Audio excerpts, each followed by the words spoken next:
News channel पर जो भी वक्ता ने कहा वो उसकी अपनी राय है, जिसकी पुष्टि नेशन न्यूज इंडिया नहीं करता। धन्यवाद।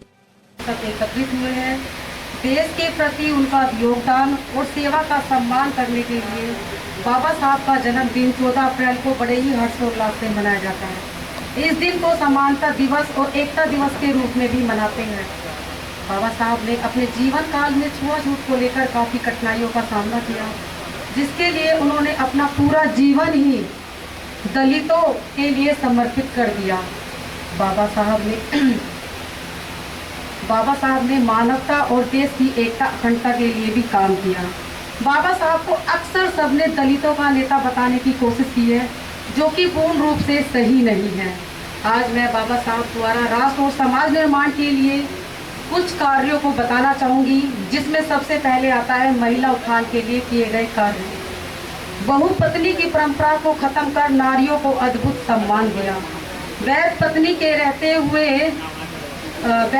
रहते हुए दूसरी शादी को अमान्य किया।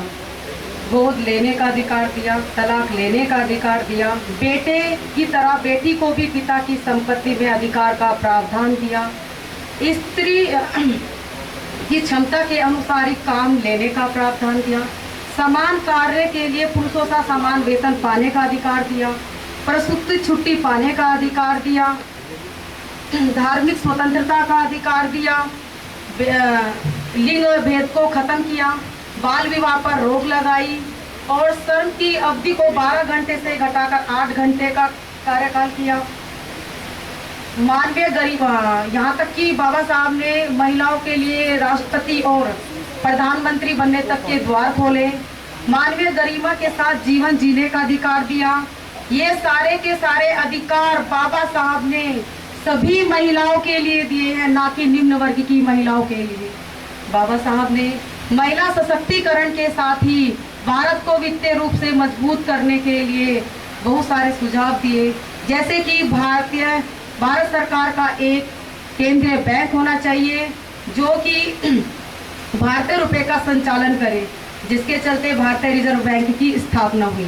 बाबा साहब के विचारों से प्रभावित होकर तत्कालीन सरकार ने वित्त आयोग की स्थापना की, जिससे कि राज्य सरकार और केंद्र सरकार के बीच वित्तीय संबंधों में सुधार हो सके। बाबा साहब एक कुशल अर्थशास्त्री, समाज वैज्ञानिक, एक मजदूर नेता थे। बाबा साहब का मानना था कि आधुनिक आधारभूत उद्योगों को अपनाए बिना देश का विकास असंभव है। उन्होंने देश की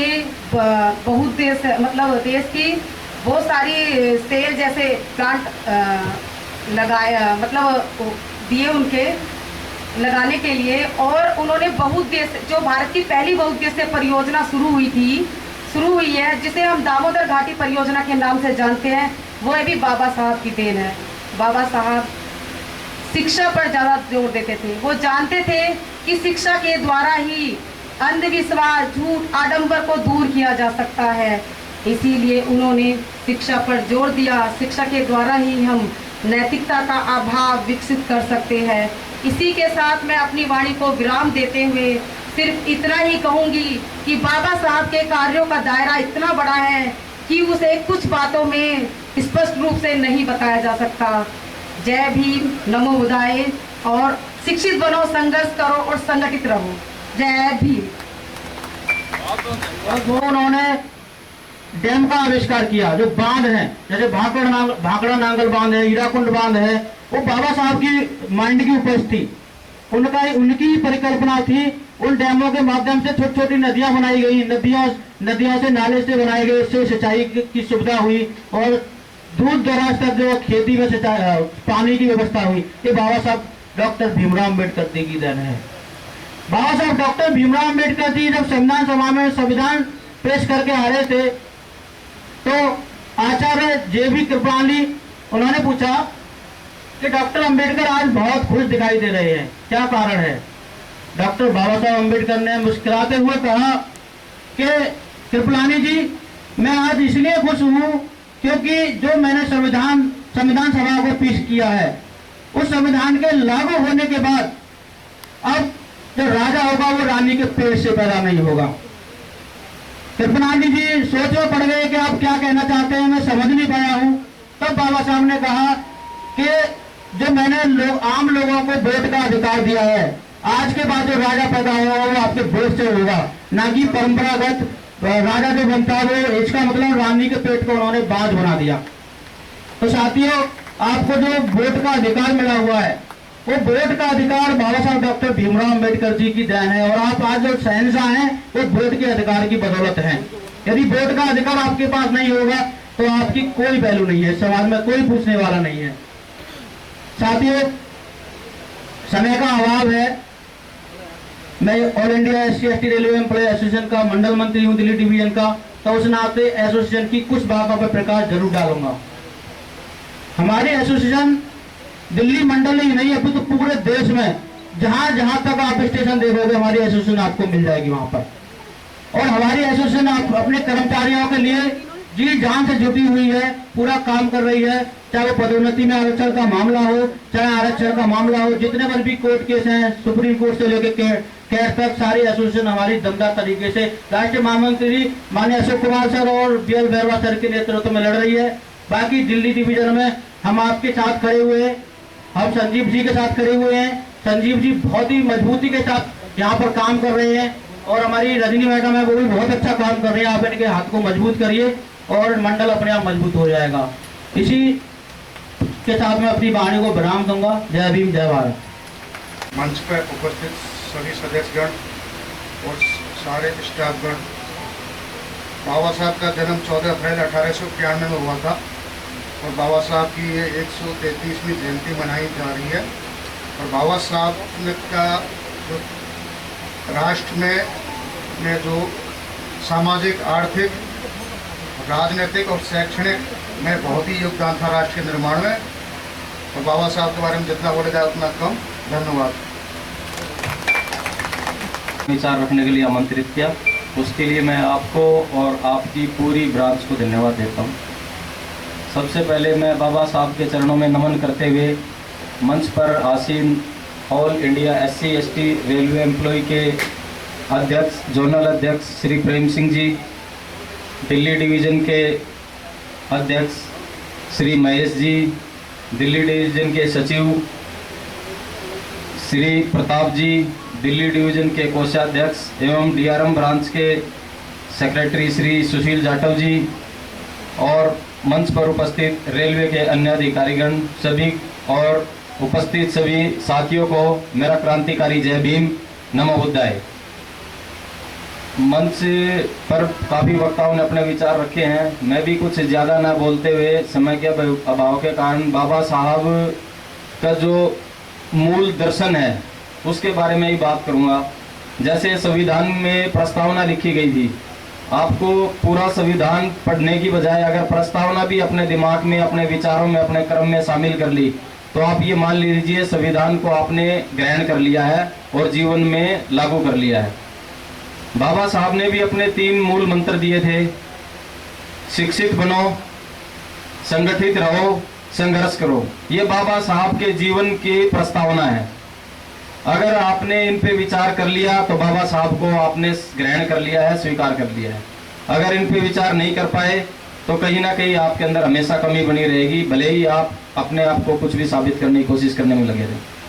तो मेरा अब सभी से आग्रह है, इन 3 चीज़ों को आप जरूर अपने जीवन में शामिल करें और अपना स्वयं मूल्यांकन करते रहें। धन्यवाद। धन्यवाद संजीव। संजीव, सबसे पहले बाबा भीमराव अम्बेडकर को उनके 133वें जन्मोत्सव पर बहुत बहुत हार्दिक शुभकामनाएं देता हूँ और उनके चरणों में नमन समस्त करता हूँ। मंच पर उपस्थित सभी पदाधिकारीगण और सभी कर्मचारीगण जो यहाँ पर उपस्थित हैं, सबको भीमराव अम्बेडकर साहब की जयंती के अवसर पर बहुत बहुत हार्दिक शुभकामनाएं देता हूँ। जैसे कि हम लोग सभी विदित हैं कि आज हम यहाँ पर बाबा भीमराव अम्बेडकर जी की समारोह मना रहे हैं, अम्बेडकर जयंती जी का। वैसे तो 14 अप्रैल को होना था, लेकिन कुछ संजीव ने बताया कि कुछ टेक्निकली हम लोग कुछ ट्रेजिडी की वजह से ये लेट हो पा रहा है। इसके लिए काफ़ी डिस्कस से बात किया गया था, तो उन्होंने कहा था हम 22 तारीख को मना रहे हैं, पूरे अप्रैल के महीने में कभी भी हम मना सकते हैं। तो मुझे तो बहुत अच्छा लगा कि मतलब उतने संघर्ष के बाद भी हम 1 हफ्ते बाद मना रहे हैं और इतनी भीड़ जो यहाँ पर नज़र आ रही है, कि पूरे पदाधिकारीगण यहाँ पर उपस्थित हैं। एक बहुत अच्छी बात, संजीव का एक प्रयास है, पूरे यहाँ पर जो हमारे पदाधिकारीगण हैं उनका एक बहुत बड़ा अच्छा प्रयास रहा है, क्योंकि हम इसको हर वर्ष यहाँ पर पोस्ट केयर सेंटर नई दिल्ली में मना रहे हैं, इसको इतने धूमधाम से मना रहे हैं। बाकी भीमराव अम्बेडकर जी के बारे में सभी लोगों ने बताया, मेरे से पहले कई वक्ताओं ने बताया कि उनका जीवन ही बहुत ही मतलब कितना उन्होंने संघर्ष किया, कितना मतलब उन्होंने अपने जीवन में देश के लिए मतलब देश के विकास के लिए कितना महत्वपूर्ण योगदान उनका रहा है हमारे देश में। पूरा जब हम संविधान की बात करते हैं तो उसमें उन्होंने इतना कुछ लिखा हुआ है कि आज भी हम कहते हैं कि पूरा विश्व में जो है भारत का संविधान सबसे बड़ा है, और उसके अंदर इतनी मतलब गहराई से विचार किया गया है, लिखा गया है कि मतलब हर आदमी उसको अगर पढ़े तो मतलब उसको अपने जीवन में उसको लें, तो हम तो कहते हैं कि बहुत बड़ा एक उनको सच्ची श्रद्धांजलि होगी, उसको हम अपने जीवन में हम ग्रहण करते हैं। तो बाकी इतने व्याख्यात थे, वो इतने मतलब सागे बुद्धि के थे कि 9 भाषाओं का तो उनको ज्ञान था, और उनके पास 32 डिग्रियाँ थी।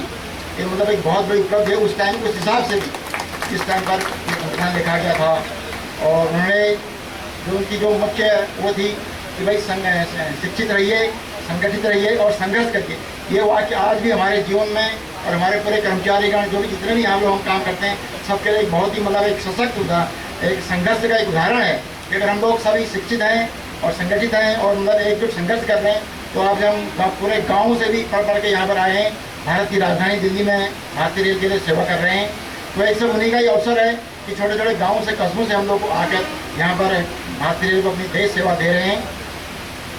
बाकी जो उन्होंने हमें शिक्षा का अधिकार दिया है, समानता का अधिकार दिया है, श्रमिकों के लिए जो उन्हें काम के घंटों का अधिकार दिया है, महिला सशक्तिकरण का अधिकार दिया है, उसके लिए भी हम लोग उनको अपने जीवन में अगर लाएँ तो एक बहुत बड़ा एक हमारे लिए एक उनकी अच्छी श्रद्धांजलि होगी। तो अंत में मैं यही कहूँगा कि भाई बाबा भीमराव जी का अम्बेडकर जी जन्म शताब्दी समारोह इतने लोग यहाँ पर आए, सभी पदाधिकारीगण आए, सबका सम्मान करता हूँ।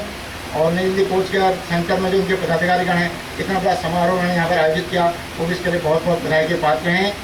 और मैं तो यही कहूँगा कि जो बाबा भीमराव जी ने जो हमें वो संविधान में दिखाया है, सिखाया है, तो उसको हम अपने जीवन में ग्रहण करें, तो उनको सबसे अच्छी श्रद्धांजलि वही होगी। धन्यवाद। महाकारुणिक तथागत गौतम बुद्ध को नमन करते हुए बोधिसत्व भारत रत्न बाबा साहब डॉक्टर B.R. अम्बेडकर जी के चरणों में कोटि कोटि नमन करता हूँ। बाबा साहब की 133वीं जयंती में उपस्थित श्री राठौर जी, JP मीना जी, भाई प्रताप जी, मंडल अध्यक्ष महेश जी, कार्यकारी अध्यक्ष मीना जी, भरत सिंह जी, सुशील जी, दीपक जी और उपस्थित सभी श्रोतागण और मंचासीन पदाधिकारियों, आप सबको मेरा जय भीम, जय भीम। साथियों, 133वीं जयंती के अवसर पर आप सभी को हार्दिक शुभकामनाएं और बधाई देता हूं और आशा करता हूं कि आने वाला समय आपके जीवन में खुशियां लाए, घर में परिवार में सुख समृद्धि आए।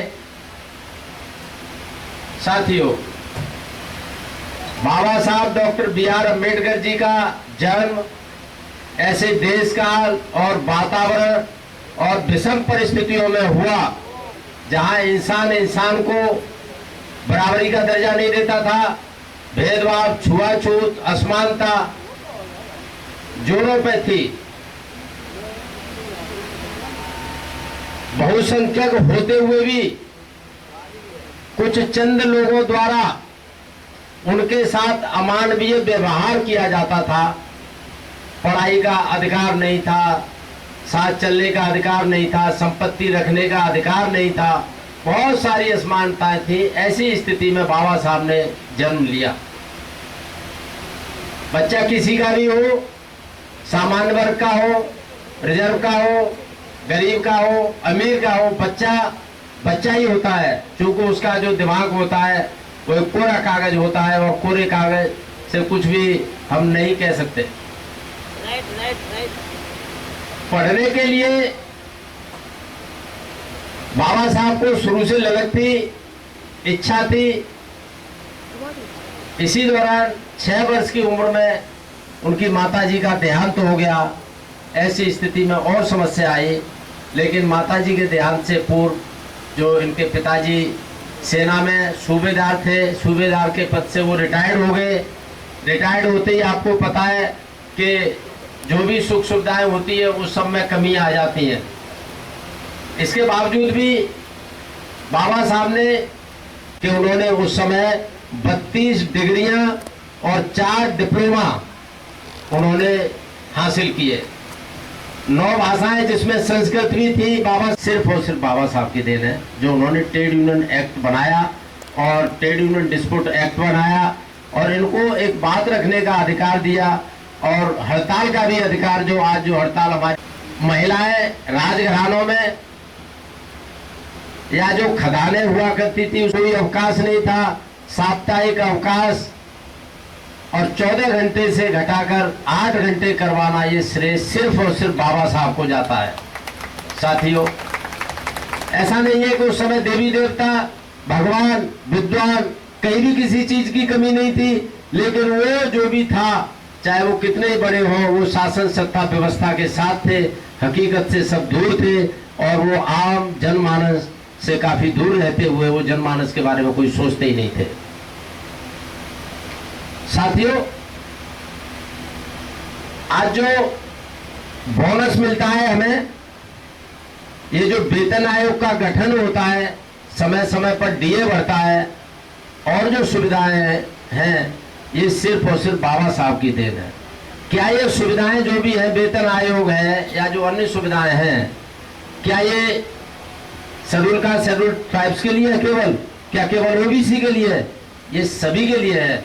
बाबा साहब के साथ जितना भेदभाव हुआ, जितना यातनाएं बाबा साहब ने सही, लेकिन जब भी मौका मिला उन्होंने समान नीति निर्धारित की और सबके कल्याण की कामना की और उनकी व्यवस्था को उन्होंने सूचीबद्ध किया। साथियों, जब अंग्रेज देश छोड़ के जा रहे थे, जाना ही था, ऐसी स्थिति में अंग्रेजों और ब्रिटिश सरकार ने कहा कि आप अपना कोई दस्तावेज तैयार करें कि आगे आने वाले समय में कैसे भारत को चलाएंगे। मुझे कहने में कोई हर्ज नहीं है कि ब्रिटिश सरकार ने कहा कि आपके यहाँ जिस तरह की असमानता है, क्या ये असमानताएं आगे भी ऐसी कायम रहेंगी? ये कोई न कोई एक संविधान बनाइए और हमें दिखाइए। संविधान के लिए बहुत सारी कोशिश की गई, लेकिन जो भी संविधान बनाए गए वो ठीक नहीं थे। भेदभावपूर्ण रवैया था उसमें, कहीं समता नहीं थी, कहीं समानता नहीं थी, कहीं कोई विकास की योजनाएं नहीं थी।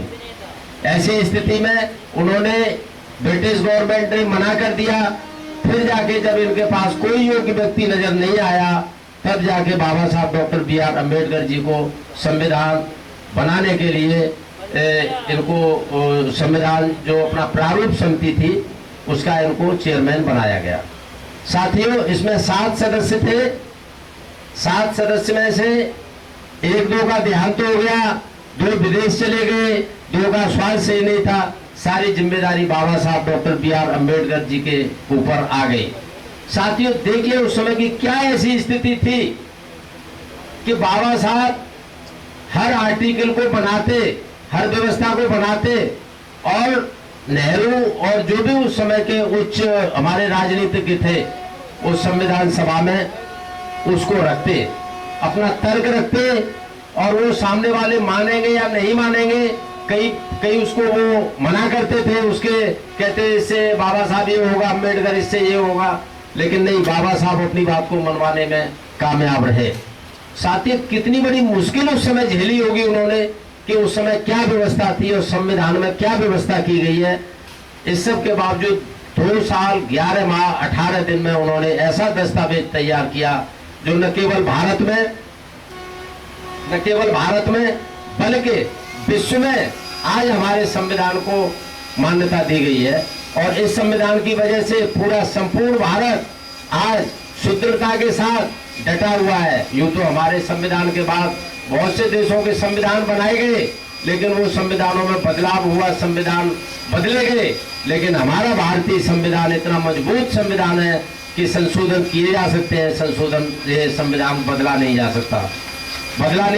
साथियों, महिलाओं के संबंध में मैं कहना चाहूंगा कि जो हमारा एक वर्ग था, शूद्र वर्ग था, अछूत वर्ग था, इससे भी गई गुजरी सभी महिलाओं की स्थिति थी। कोई भी पुरुष 2-2 4-4 पत्नियां रख सकता था, लेकिन पत्नी आजीवन, जिस दिन उसकी शादी हो गई, मरने तक वो केवल एक ही पति रख सकती थी, और अगर पति ने उसे छोड़ दिया तो वो छूट जाती थी, लेकिन वो अपनी मर्जी से यातनाएं सहते हुए भी अपने पति को छोड़ नहीं पाती थी। तो क्या उस समय दलितों की महिलाओं के साथ ऐसा व्यवहार था? नहीं, सभी महिलाओं के साथ ऐसा व्यवहार था। और मैं कहूंगा कि सभी महिलाओं को शुक्रगुजार होना चाहिए बाबा साहब का कि आज जो पुरुषों के बराबर खड़ी हुई है और ग्रुप डी से लेकर के राष्ट्रपति तक बनी है, तो ये सिर्फ और सिर्फ बाबा साहब डॉक्टर B.R. अम्बेडकर जी की देन है। अन्यथा इससे पहले बहुत सारे भगवान थे, देवी देवताएं थी, व्यवस्थाएं थी, लेकिन कोई भी ऐसा नहीं आया जिसने बराबरी का दर्जा दिलाया हो। साथियों, बाबा साहब के बारे में बताना चाहूंगा कि सरकार कांग्रेस की थी, बाबा साहब विपक्षी दल के थे, लेकिन इस सब के बावजूद बाबा साहब की बुद्धता को देखते हुए बाबा साहब को पहला केंद्रीय कानून मंत्री बनाया गया। केंद्रीय कानून मंत्री बनने के बाद बहुत सारी व्यवस्थाएं की, लेकिन जो हिंदू कोड बिल की जो उन्होंने स्थापना की, तैयार किया हिंदू कोड बिल, तो जब उन्होंने कहा गांधी उनसे, नेहरू जी से कि मुझे नहीं लग रहा कि आसानी से आप लोग इसको पास होने दोगे, तो नेहरू जी ने कहा कि आप इसकी प्रस्तावना करें, मैं इसको पास कराऊंगा, और नहीं पास हो पाया ये बिल तो मैं इस्तीफा दे दूंगा। साथियों, जब वो हिंदू कोड बिल पास नहीं हुआ संसद में, पूरे देश में बवाल हुआ, और विशेषकर उस बवाल में महिलाएं भी शामिल थी, चूंकि उनको मतलब अनिष्ट, और उन्हें कहा कि आपको इसमें ठीक नहीं लगेगा, आपके साथ ये होने वाला है, तो बाबा साहब ने रुष्ट होकर, और बाबा साहब ने हिंदू कोड बिल पास न होने पर केंद्रीय कानून मंत्री से उन्होंने इस्तीफा दे दिया। साथियों, बाबा साहब ने कहा था कि हिंदू धर्म में जन्म लेना मेरे बस में नहीं था, लेकिन हाँ, या तो मैं इसकी कुरीतियों को बदलूंगा, अगर कुरीतियां नहीं बदली तो मैं स्वयं हिंदू धर्म को मैं त्याग दूंगा।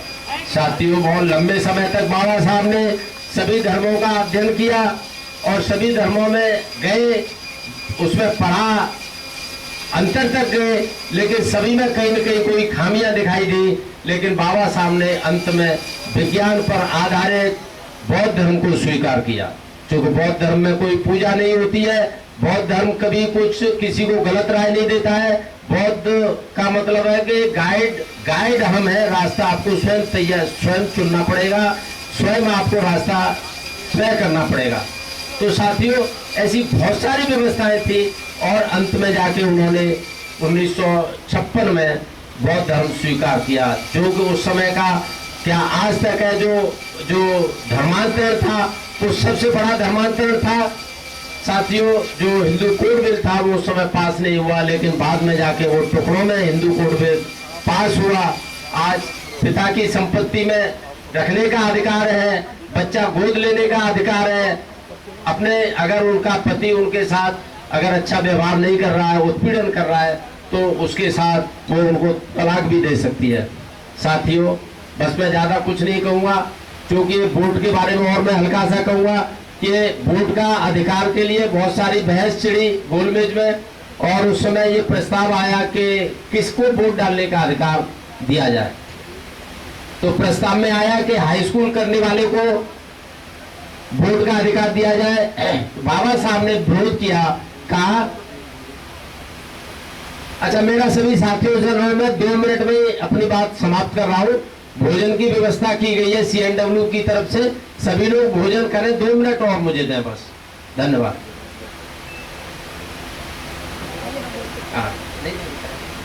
साथियों, उस समय फिर ये रखा गया कि जो टैक्स देता है उसको वोट का अधिकार हो, तो टैक्स में उस समय संपत्ति रखने का अधिकार ही नहीं था। महिलाएं नौकरी नहीं कर रही थी, संपत्ति में अधिकार नहीं था। महिला लड़की अविवाहित रहते हुए बाप पे डिपेंड थी, शादी होने के बाद अपने पति पे डिपेंड रहती थी, और किसी कारणवश पति का देहांत हो जाता था तो वो अपने बच्चों पर निर्भर रहती थी साथियों। तो ऐसी स्थिति में जब संपत्ति इन पे नहीं होगी तो टैक्स कहाँ से देंगे? फिर बाबा और भी बहुत सारी चर्चाएं चली, तो बाबा साहब से कहा कि आप ही बताएं, हर चीज का आप विरोध कर रहे हैं कि ऐसा नहीं होगा, आप बताइए। तो बाबा साहब ने कहा चाहे को गरीब हो या अमीर हो, जो 18 साल का वयस्क हो जाए उसे वोट डालने का अधिकार दिया जाए। उसी के तहत आज हम सब वोट डालने के हकदार बने हैं। साथियों, इसके संबंध में कहने में मुझे कोई गुरेज नहीं है कि राष्ट्रपति अडानी अंबानी जितने भी बड़े बड़े उद्योगपति है और एक रिक्शे वाला है, गरीब से गरीब है, अडानी अंबानी के वोट का भी उतना ही अधिकार है जितना एक गरीब आदमी के वोट का अधिकार है।